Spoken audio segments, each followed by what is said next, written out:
Hello, everyone. Thanks for tuning in to another episode of Investments Insight with IVoT. It is the week of July 15, 2024. I'm your host, Andrew Tang, Chief Investment Officer of Turner Financial Group. And each week, I highlight top 3 recent investment-related events that grab my attention and I think you should know about. So let's go through them. Now, before I begin, I would like to remind everybody that this video contains forward-looking statements, and the content of this video is strictly for informational and educational purpose only.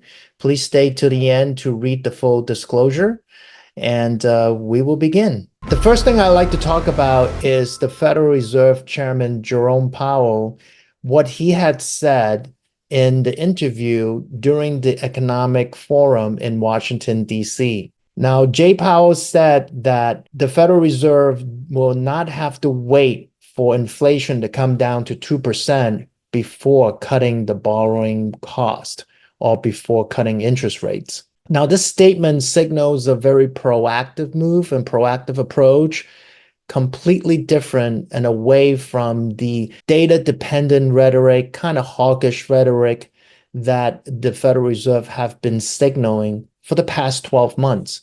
Now, if you recall from the beginning of 2022, the Federal Reserve had raised rates from 0.5% all the way to 5.5% for the Fed funds rate back in July 2023. And since then, the markets have been very stressed out, I would say, because not knowing which way the borrowing cost is going to be provide quite a bit of stress to the investment arena, to the markets, also to the private sector, namely the commercial real estate sector as well. Because many loans, even though they have been borrowed at lower cost, lower interest rates, they're coming due. And when they come due, they have to renegotiate new terms. And if the market does not know which way the interest rates is heading, then it will basically be a lot more volatile than knowing where interest rates is heading down, so that the mortgage rates sometimes can actually come down in advance before the actual rate cut. Now, that can happen. Now, what's really good about this is that households, businesses, and investors breathe a sigh of relief. And the reason why is that knowing that the borrowing costs will come down, they can make better decisions when it comes to the present and in the near future. So I'm going to include the link, it's a short one, to the interview at the Economic Club in DC. So that's really significant. The second thing I want to talk about is how close we came to chaos with the attempted assassination of Donald Trump. Now, the attempted assassination obviously was not successful, because if the shooter was successful, we would be having a very different conversation right now. Now, domestically here in the US, this event created more political tension. It created a deeper division between the two political parties. Some people even think that the event was a hoax, showcasing how deep or how polarized it is between the two parties. The main person in charge is the director of the Secret Service, and she is scheduled to have a hearing for the Oversight Committee on next Monday, July 22nd. So we'll be tuning in for that.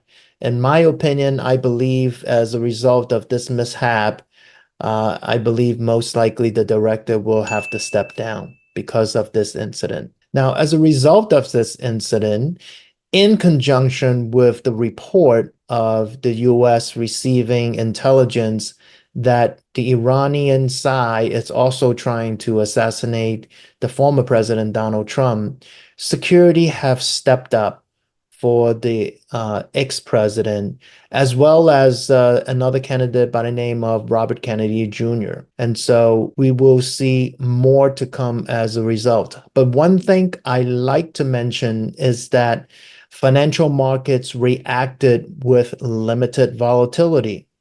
Despite the significant nature of the event, the market demonstrated resilience. Now that leads to the market, and I'd like to talk about the third thing is we have seen a tremendous market rally in 2023 and for the first half. And mostly it is led by what's called the Magnificent Seven stocks. And those Magnificent Seven stocks are Apple, Alphabet, also known as Google, Amazon, Meta, also known as Facebook, Microsoft, NVIDIA, and Tesla. Now, these seven companies, some say because Tesla did not perform all that well recently, or in the beginning of the year, and also including 2023, these companies have led the S&P 500 index to new highs. Just 2023 alone, the S&P 500 has gone up over 26%. It is quite a performance. But what we're seeing right now is that we're seeing the market rally starting to broaden. What that means is that we believe the other constituents to the publicly traded markets are starting to come up. Some type of mean reversions that are happening, but also we're seeing the benefit from the recent innovation and technology upgrades that the companies have implemented. They're starting to show results. They're starting to bring in productivity numbers. And we are seeing the companies are pursuing more efficiency in terms of their operations. And the results are the other companies are starting to participate in this rally. And that's what I meant by the rally broadening. So I have created a table, and you can see that on the screen now.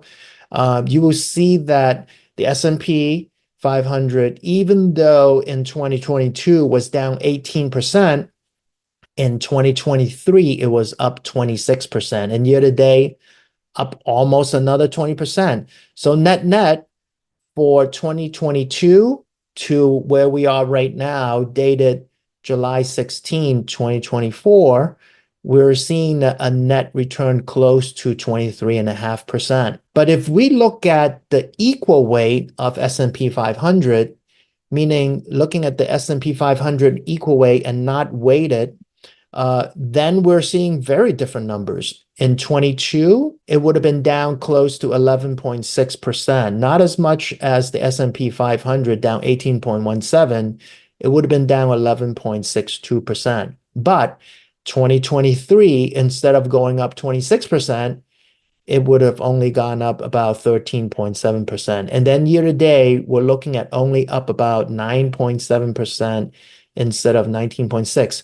So you can see that in the table, net from 2022 to now, if you invested in the mid cap through the ticker RSP, you would have been up only about 10.24%. Now, same thing with mid cap. Mid-cap, I used MDY, which is the Spider's S&P Mid-Cap 400 ETF. If you had used that to invest mid-cap area, the net from 2022, the net return from 2022 to year to date is roughly about 13.5%. So still not as much as the weighted S&P 500 index. And same thing with the small cap, because small cap we have seen actually really resilient in the last 7 sessions. And I use IWM, which is the iShares Russell 2000 ETF.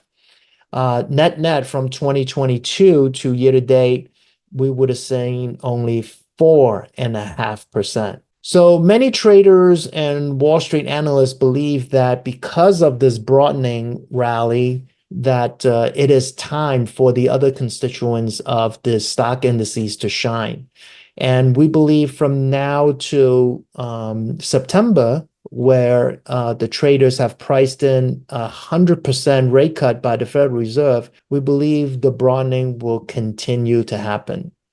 So another chart that I want to post right here is the performance graph of the 4 ETFs that I have mentioned. So what we're seeing here from the recent trading sessions, specifically the last 7 trading sessions, is that the other constituents to the publicly traded markets, namely the equal weight S&P 500, the mid cap, the small cap, they're all participating, kind of making up lost time and participating in the rally.